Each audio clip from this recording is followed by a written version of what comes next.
Assalamualaikum warahmatullahi wabarakatuh. Perkenalkan, nama saya Muhammad Farid. Saya dari kelas 11 TKJ 3. Tugas saya yaitu mata pelajarannya yaitu tentang ASJ atau Administrasi Sistem Jaringan. Nah, tugas saya kali ini disuruh untuk mempraktikkan cara penginstalan Debian melalui VirtualBox. Dan dipresentasikan di Microsoft PowerPoint. Baiklah, berikut hasil kerja saya.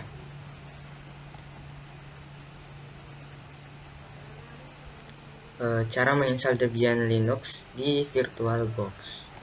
Selanjutnya,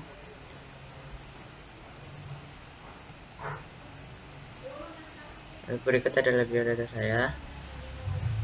Nah, alat dan bahan yang dibutuhkan adalah yang pertama yaitu VirtualBox, dan yang kedua yaitu ISO Debian 9.6 sesuaikan dengan kondisi yang kalian butuhkan.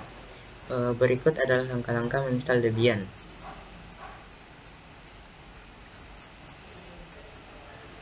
Nah, berikut adalah langkah-langkah menginstal Debian di VirtualBox.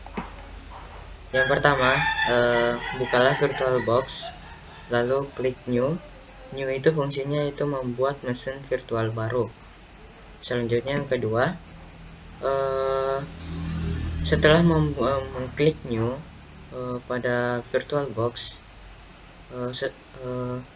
selanjutnya yaitu pilih nama yang kalian butuhkan atau sesuai dengan keinginan kalian.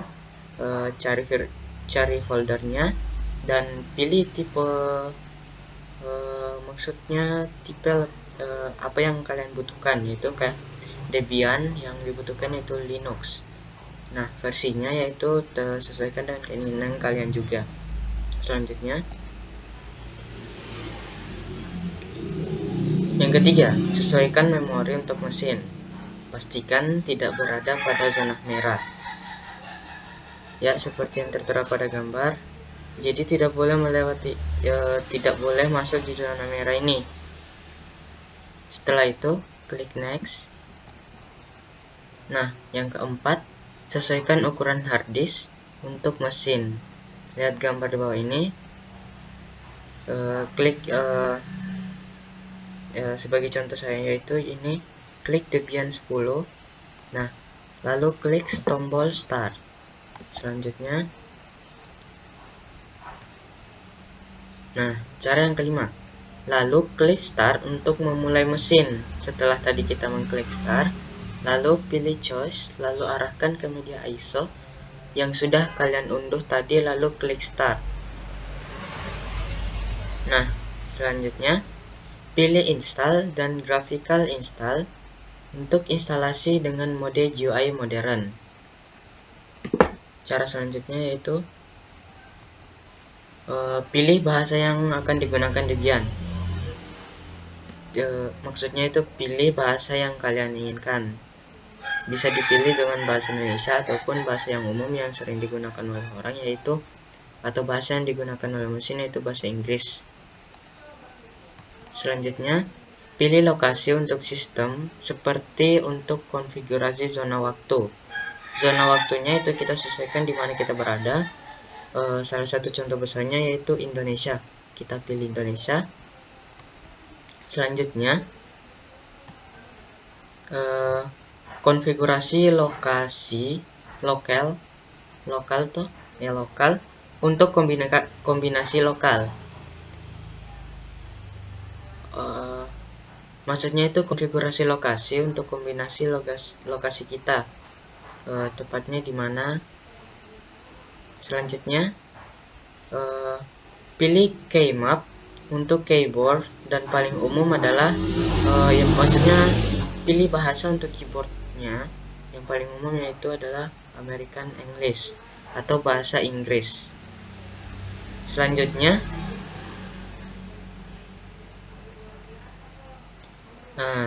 cara ke-11, konfigurasi name server. Biarkan kosong jika tidak perlu. Jadi artinya bisa diisi bila kalian membutuhkannya, dan bisa juga tidak diisi pada saat kalian tidak membutuhkannya. Selanjutnya, sesuaikan hostname jika perlu.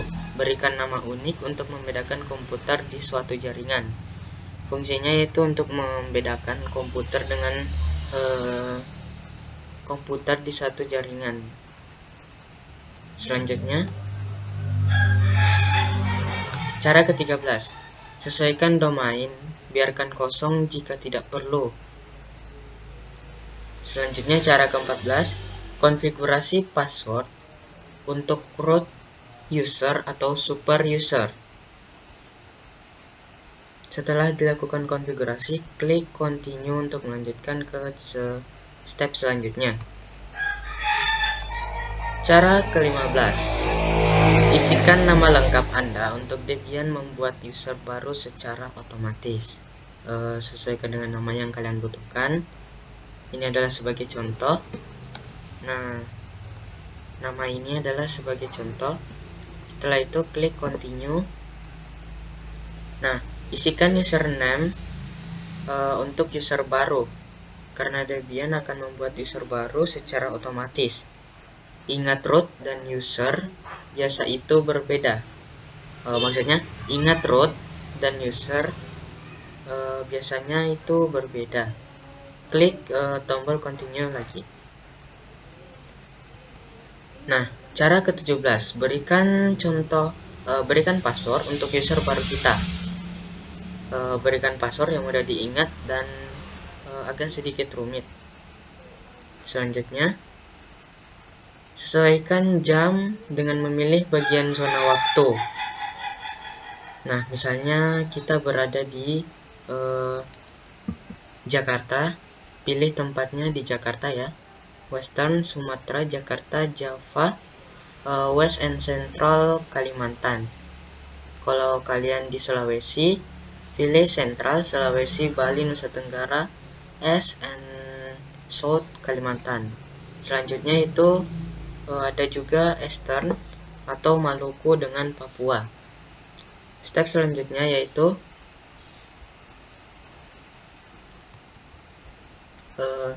untuk pengguna pemula disarankan menggunakan GUID use interdisk untuk membuat partisi secara otomatis. Pilih pada bagian pertama ini ya. Nah, selanjutnya klik tombol continue.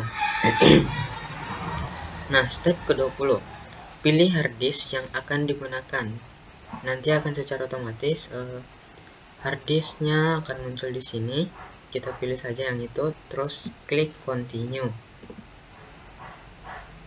Selanjutnya, cara ke-21, pilih bagian yang bertuliskan all files in one partition atau recommended for new user. Maksudnya rekomendasi untuk user baru yang disarankan untuk pemula.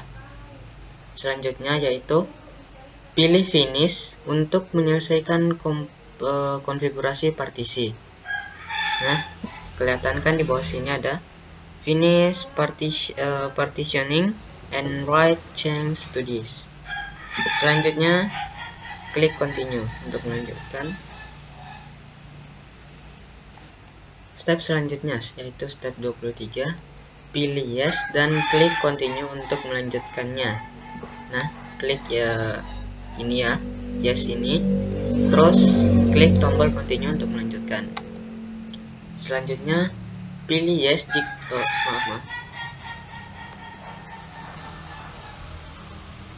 Selanjutnya pilih yes jika ingin menggunakan network mirror. Untuk sekarang saya akan memilih no dan klik. Nah, selanjutnya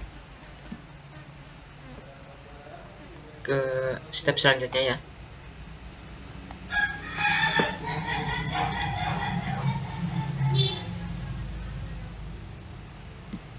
Nah, step selanjutnya itu step 25. Pilih no untuk tidak berpartisipasi dalam survei. Agar tidak maksudnya ini agar kita tidak ikut dalam survei yang akan dimunculkan oleh Debian tersebut. Klik tombol continue. Nah, Di sini karena kita bekerja secara CLI alias non-GUI, maka uncheck atau hapus centang pada desktop dan Xfetch berikan centang pakai standar sistem utilities saja. Nah, lihat kan gambar di bawah ini. Nah, klik tombol continue lagi. Step selanjutnya,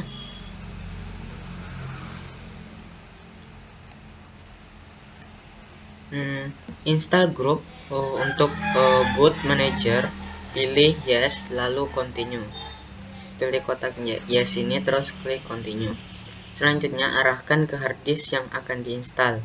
Pilih harddisk yang akan kita instalkan nantinya. Dan selanjutnya kita klik continue. Cara ke-29 atau step ke-29. Setelah itu selesai, klik continue dan sistem akan merestart mesin virtual atau VirtualBox dan Debian 10 telah sukses diinstal. Berikut di bawah adalah tampilan ketika Debian 10 sudah diinstal dan dihidupkan. Selesai, sudah siap. Untuk login, masukkan username dan password yang Anda buat tadi, atau Anda bisa juga login sebagai super user atau administrator dengan username, root, dan password yang telah Anda buat tadi di atas di tahap konfigurasi root password.